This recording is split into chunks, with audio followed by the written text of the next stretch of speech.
I've just been through, it's the second time I've been through PE coaching. I'm part of team 2, I believe. The lesson that I just conducted was on questioning, which is one of the high reliability teaching strategies. I think the benefit of peer coaching or peer teaching is your ability to be able to hone your skill. And in this case, at Reservoir East, we're focusing on the high reliability teaching strategies. So it gives us a chance to unite together as a learning community and try some of these things out. I think the lesson went really, really well. I think the kids were really responsive. However, like at the end of the lesson, I think I did pinpoint where the kids were going. I think the 5 Ws and the 1H model is a really good way to focus the kids' thinking. The what, when, where, why, and the how. I think we've been doing it for a long time in teaching, but not as explicit, not as focused. And I think the way in which we do it here at Reservoir is having an opportunity like to coach in front of your peers, and I'm a specialist at currently, so it's really good for me to go into another grade, do a bit of real teaching. The other teachers would tell me to go in and do some teaching with another group of kids and spend the hour with them, working with them and honing their skills, because a lot of this stuff is new to the kids. It's about changing their thinking, but also it's a big change for us as professionals at Reservoir East. It's a huge cultural change too, how we teach literacy and numeracy, for that matter. So overall, I think the lesson went really well. I believe in reflection. I'll sit down with James, Karen, Carol and Christine, who are part of my team and who are observing me today, and they'll give me constructive feedback on how they saw the lesson go and some of the things that were really good or I need maybe to tighten up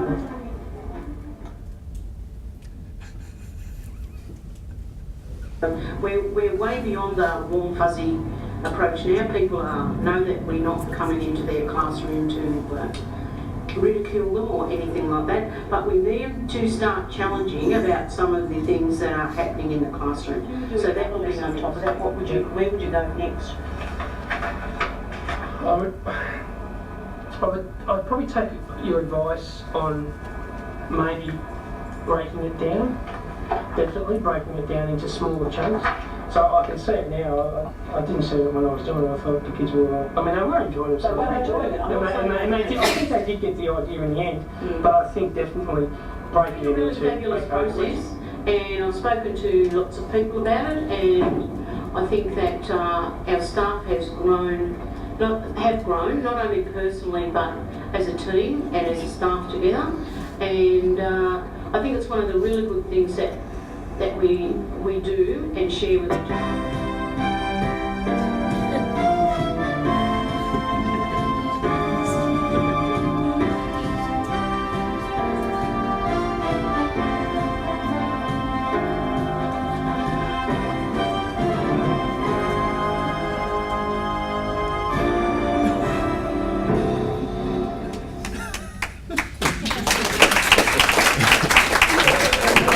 James, I think the professional learning program, I think the basis and the gradual sort of, building up the professional learning community, all those things were really great. And your colleague who spoke at the end, I thought was brilliant, the way he actually put it all together and said the things really well. Where are you going next? Look, I think the goal with our peer coaching next year will just make it a little bit more rigorous, because although we have moved away from that warm fuzzy stuff, there's still a tendency to do that. So it's about having that respectful challenge and giving people the language around that. So we'll be doing more work on that next year. Yeah, and Karen just really practicing practically the instructional leadership, with the person. Having a dialogue about the teaching, but going down 1 or 2 steps. So where will you go next? Why did you do that? what might you done as an alternative? If someone said that to you the first time, you'd be affronted by it. Now, what right have they got to ask me all those things? But if in fact it's seen in that context of really changing practice and helping the person to move forward and giving what's been laid out in the school, from the literacy walks to the peer coaching, and then you can ratchet up the peer coaching more and more as well.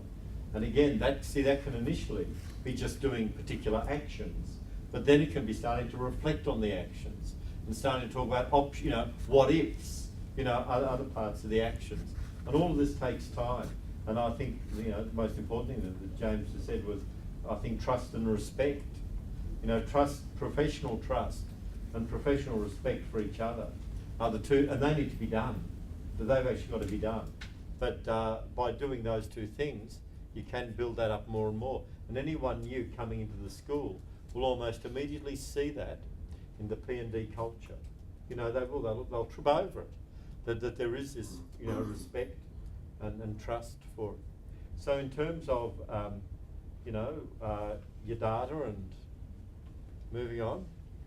Oh, our data's still not where we'd like it to be, but just this year, we've seen a huge improvement in the number of kids that weren't meeting our benchmarks, our school set benchmarks. And part of that, and Rachel is here, Rachel Marks was our literacy coach, so we need to acknowledge her because she did some fantastic work with us, including with Karen instigating the literacy walk. So I think we're moving in the right direction, but it's about not now just relaxing and sort of taking the eye off the ball and just the next step for us.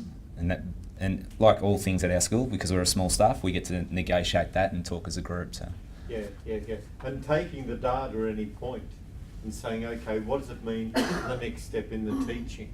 This whole idea of data to inform, your next step in the teaching is really important. Yeah. Well, Rachel can probably say a little bit about the fact that we have a database and we identify those kids that are underachieving at each of the different year levels, and we've put things in place like we do auditory processing assessments and stuff on the younger kids that sort of on dictated text and that type of stuff. So we've put in things as a result of our data. Yeah.